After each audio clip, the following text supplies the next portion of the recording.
अस्सलाम वालेकुम स्टूडेंट्स। आज की वीडियो में हम डिस्कस करेंगे फर्स्ट ईयर बायोलॉजी के एमसीक्यूज़ फ्रॉम चैप्टर नंबर 9 और चैप्टर का नाम हमारे पास है diversity among the animals. First MCQs हमारे पास है चूज़ द इनकरेक्ट पेयर। तो ये जो चार ऑप्शन दिए गए हैं, चार पेयर्स है, तो इनमें से इनकरेक्ट पेयर चूज़ करना है। तो यहाँ पर हमारे पास जो इनकरेक्ट पेयर है वो है option C, segmented worms pseudopodia. ये इनकरेक्ट है क्योंकि सेगमेंटेड वॉर्म जैसे हमारे पास अर्थवॉर्म वगैरह हैं, उनके अंदर सूडोपोडिया नहीं होते। सूडोपोडिया जो है ना, ये फिंगर लाइक प्रोजेक्शन है और ये अमीबा में पाए जाते हैं, ठीक है। और अमीबा सूडोपोडिया से मूवमेंट करता है और इससे फूड कैप्चर करता है। बाकी जो हमारे पास तीन ऑप्शन है ए, बी एंड डी, ये हमारे पास करेक्ट पेयर्स है।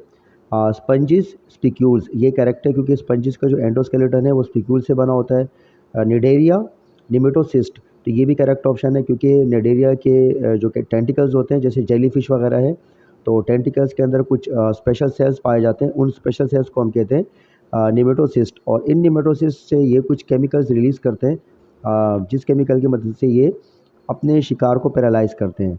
और डी ऑप्शन हमारे पास है आर्थ्रोपोडा जॉइंटेड लेग्स, तो ये भी करेक्ट ऑप्शन है क्योंकि आर्थ्रोपोडा के जितने भी मेंबर्स हैं, इंसेक्ट्स हो या वो प्रॉन हो या स्कॉर्पियन वगैरह, तो सबके जॉइंटेड लेग्स होते हैं। आर्थ्रो का मतलब होता है जॉइंट्स एंड पोडा का मतलब होता है लेग्स। तो यहाँ पर जो करेक्ट ऑप्शन है वो है सी। सेकेंड एमसीक्यूज हमारे पास है water movement through the sponges. तो इस एमसीक्यूज में पूछा गया है कि जो स्पंजेस हैं, स्पंजेस एनिमल्स होते हैं सिंपल टाइप्स के, और इनके पास कोई टिश्यू लेवल नहीं होता है। तो इस एमसीक्यू में पूछा गया है कि स्पंजेस के अंदर जो वाटर मूवमेंट है वो किस सीक्वेंस से होता है। सबसे पहले आपने ये बात समझनी है कि जो स्पंजेस हैं इनके बॉडी पे छोटे छोटे माइक्रोस्कोपिक पोर्स होते हैं। वो जो माइक्रोस्कोपिक पोर्स है उनको हम कहते हैं ऑस्टिया, और ऑस्टिया के ज़रिए पानी बॉडी के अंदर जाता है, ठीक है। और जो इनकी बॉडी में अंदर कैविटी होती है, खाली जगह होती है, उस कैविटी को हम कहते हैं स्पंजोसील। और एक बड़ा पोर होता है बॉडी के ऊपर, उस बड़े पोर को हम कहते हैं ऑस्कुलम।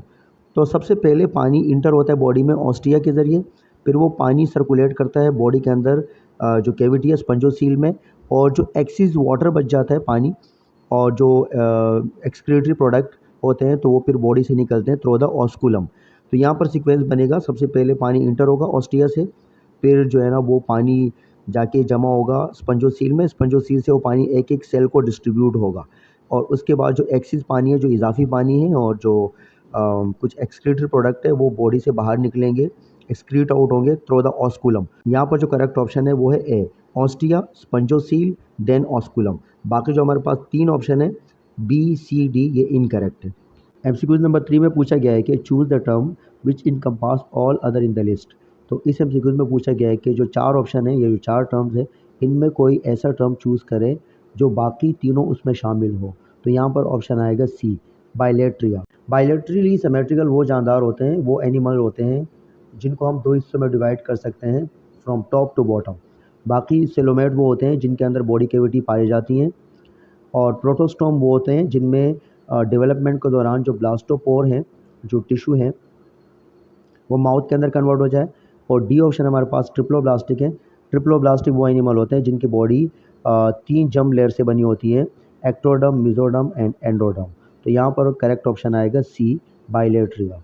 एमसीक्यूज नंबर 4 में पूछा गया है कि dry scaly skin, ectothermic, two pairs of legs, lungs, internal fertilization, eggs with amniotic shell and three chambered heart are all properties of which class। तो ये जो ऊपर प्रॉपर्टीज़ बताई गई हैं, ये जो करेक्टर बताए गए हैं, तो पूछा गया है कि इन चारों में से ये प्रॉपर्टी कौन सी क्लास की है। तो यहाँ पर हमारे पास करेक्ट ऑप्शन आएगा बी, यानी कि रेप्टेलिया, ठीक है। ये जितनी भी प्रॉपर्टीज़ है ऊपर, ये सब रेप्टेलिया से मैच कर रही है। हाँ, थोड़ी बहुत प्रॉपर्टी यहाँ पर एम्फीबिया से भी मैच कर रही है, जैसे कि एक्टोथर्म है, थ्री चैम्बर हार्ट है, लेकिन कंप्लीट प्रॉपर्टी जो है ना वो रेप्टेलिया से मैच कर रही है। तो यहाँ पर ऑप्शन आएगा रेप्टेलिया।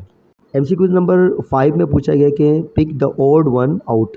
तो इन चारों में से कोई ऑड वन पिक करना है, ठीक है। तो यहाँ पर ऑप्शन आएगा सी, यानी कि लेम्प्रे। लेम्प्रे फिश है। बाकी जो ए ऑप्शन है, बी है एंड डी, यानी कि star fish, brittle star and sea urchin, ये तीनों इकानोडर्मेटा से बिलोंग करते हैं, और ये तीनों इनवर्टिब्रेट हैं। तो ये तीनों एक क्लास से बिलोंग करते हैं, और जो लेम्प्रे हैं ये किसी और क्लास से बिलोंग करते हैं। तो यहाँ पर जो ऑड वन है वो है लेम्प्रे, यानी कि ऑप्शन सी। एमसीक्यू नंबर 6 हमारे पास है which of the following terms और structure is properly associated only with animal.